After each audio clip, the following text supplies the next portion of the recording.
I don't know, I was just overcome. I just had to sit there in a Model T. Have you sat? Oh, there I am waving. Have you sat in a Model T? If you have, give this video a thumbs up. Uh-oh, the security guards are coming for me. I got to get out. Uh-oh, this is not good. If this is the end of Travels with Lobo, you'll know why. Despite its decline, the term Motor City will always be associated with Detroit because of the great automotive history. Well, no part of that history is more sacred than what you're looking at right now.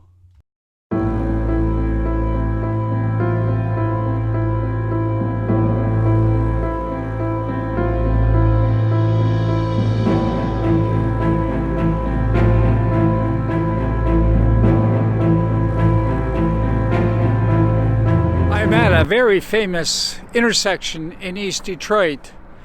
That would be Piquette and Beaubien. Behind me is the first Ford Motor Company automotive plant, built in 1904. The cars were all identified by letters of the alphabet, and the one most of us know is the famous Model T. That was constructed here behind me until Ford moved production to the Highland Park Plant. So, it doesn't get more historic than this as far as automobiles are concerned. Right here in Detroit, Michigan. Models B, C, F, K, N, R, S, and T were produced here between 1904 and 1910, when Ford became the world's largest producer of automobiles. Ford experimented with aspects of a moving assembly line, which was implemented at the Highlands Park Plant in 1910. In 1911, the Studebaker Corporation purchased the Piquette Avenue Plant. Studebaker was a smaller automotive manufacturer in Detroit. My father drove a Studebaker. Studebaker left the building in 1936, but continued to build cars until 1966, when the company shut down after 114 years in the car business. Being the grail of automotive history in Detroit, the building was not allowed to deteriorate as it went through various owners, and in 2001, it became a museum. Of course, I just had to go see the early history of the Ford Motor Company and other car manufacturers.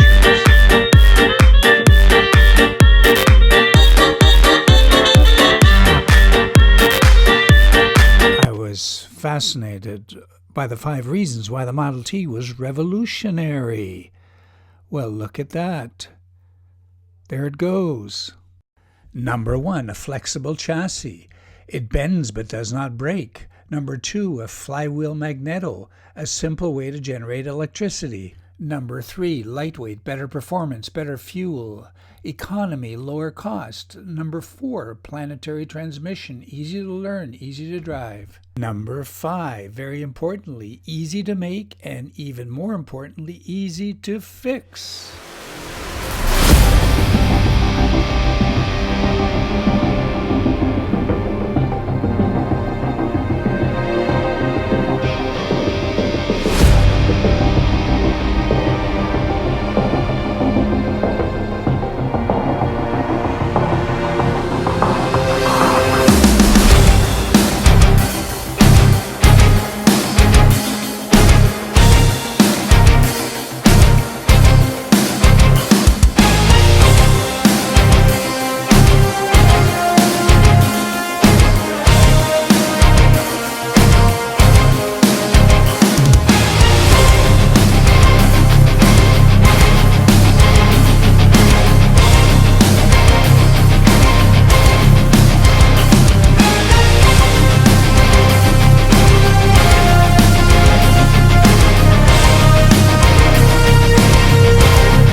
Well, when you're at the museum, there's this incredible urge to go sit in what the hell am I doing? Look at this. I'm what? I'm getting into a Model T at a museum? Who does that? I don't know. I was just overcome. I just had to sit there in a Model T. Have you sat? Oh, there I am waving. Have you sat in a Model T? If you have, give this video a thumbs up. Uh-oh, the security guards are coming for me. I got to get out. Uh-oh, this is not good. If this is the end of Travels with Lobo, you'll know why.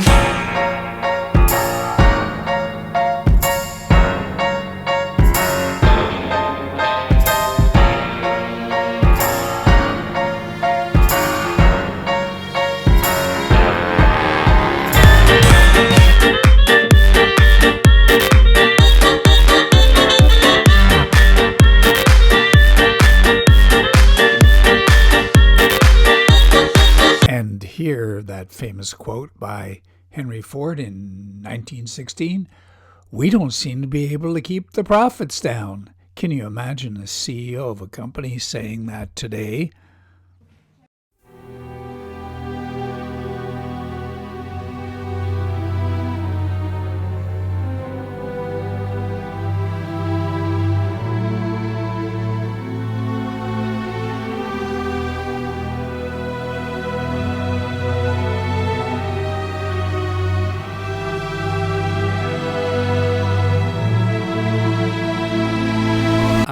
Love these images of the dedicated workers who were paid, get ready for this, $2 a day.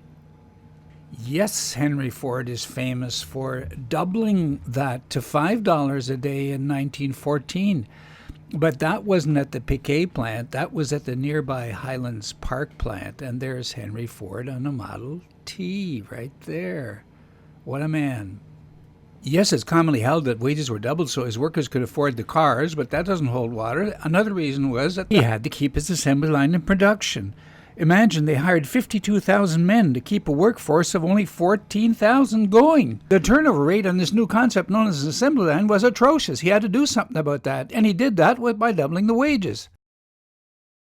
It was here at the museum that I made the discovery that there was a connection between the nascent automobile industry of Detroit and Boston Edison, one of the amazing neighborhoods of Detroit. At the corner of Boston and Woodward Avenue in Detroit, you'll find the Cathedral of the Most Blessed Sacrament.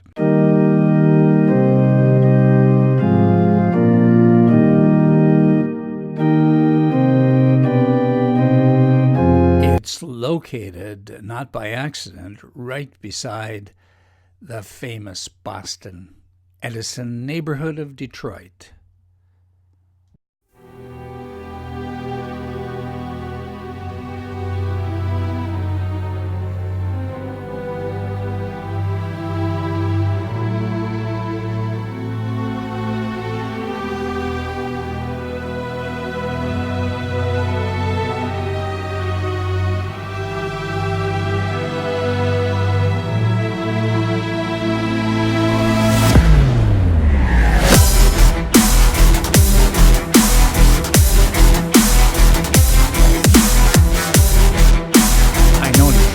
An incredibly wealthy suburb called Grosse Pointe, but within the city of Detroit, it's Boston Edison, apparently. The neighborhood that attracted the city's wealthy and most influential automotive and business leaders in the early 20th century. Early residents included Henry Ford, 4 of the 7 Fisher brothers that I've vlogged about, and the leaders of Packard, Cadillac, and General Motors. This was the epicenter of the automotive industry, at least in the context of where the big shots live. Surprisingly, the Piquette Plant exhibit is not only dedicated to Ford, but also some of the competition, quite a few of them, as a matter of fact. Here's a Cadillac and the Studebaker coming up, and there are many more. So if you're into Detroit automotive history, this is definitely the mecca to come to. I certainly enjoyed it.